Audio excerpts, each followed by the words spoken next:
BBS. BBS. Black Burke Sugar, Bachelor's in Boxing Studies. Television! Fred Sanford of the Fistic Arts. When all is said and done, there's nothing left to say or do. REED-BBS. BBS. Keyshawn, How High Davis. Keyshawn, the businessman Davis. 11-0, 7 KOs. He's skilled, he's polished, he's a pedigreed fighter, Olympic silver medalist. My thoughts and opinions of Keyshawn Davis are literally being formed and developed in real-ass time, fight by fight. So there's nothing too definitive one way or the other at the moment. Again, he's just got 11 fights. When we get to that 18-20 fight range, that's when you usually have a clearer idea of what's what. At this stage, I have to admit I don't quite see what Keyshawn sees in himself. I suspect he's not as good as he thinks he is, but I've been wrong before about fighters. Wouldn't be the first time. Time will tell in his case.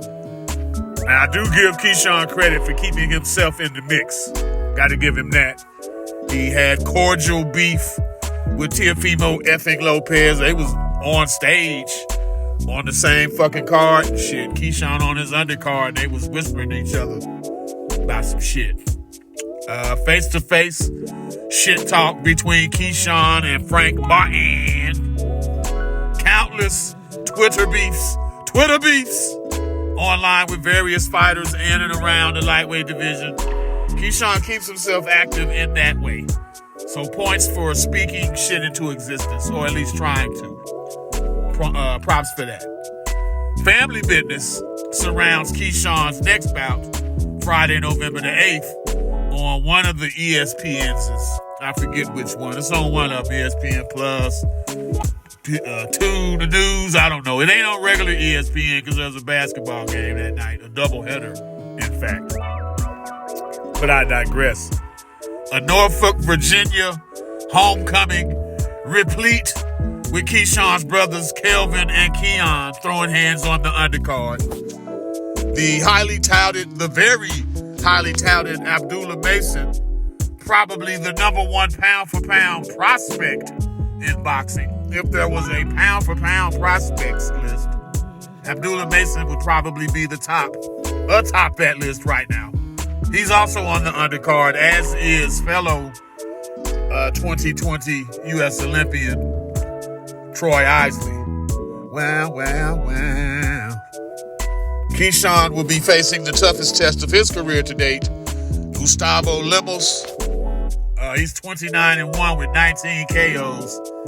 And that only L was a controversial one to Richardson Hitchens earlier this year on DAZN.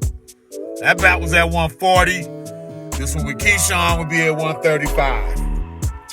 Norfolk, Virginia, home of the late, great Pernell Sweet Pea Whitaker.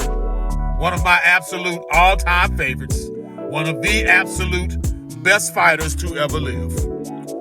Top Rank is positioning Keyshawn Davis for a title shot here. Lomachenko beat the shit out of Kambosos for the IBF belt. Dennis Baranchik has the WBO belt. Tank Davis, the WBA, and Shakur Stevenson, the WBC. Loma, he might actually be leaning towards retirement, per reports. So a vacated IBF title could be an option for Keyshawn, as well as an outright title shot versus Baranchik. What we do know is, along with William Zepeda and Ray Maritaya, Keyshawn's ranked top 3 by both the IBF and the WBO. So this could literally happen if Keyshawn gets by Lemos first. This is the biggest if of his boxing life. REED-BBS, BBS. Black Burke Sugar, Bachelor's in Boxing Studies.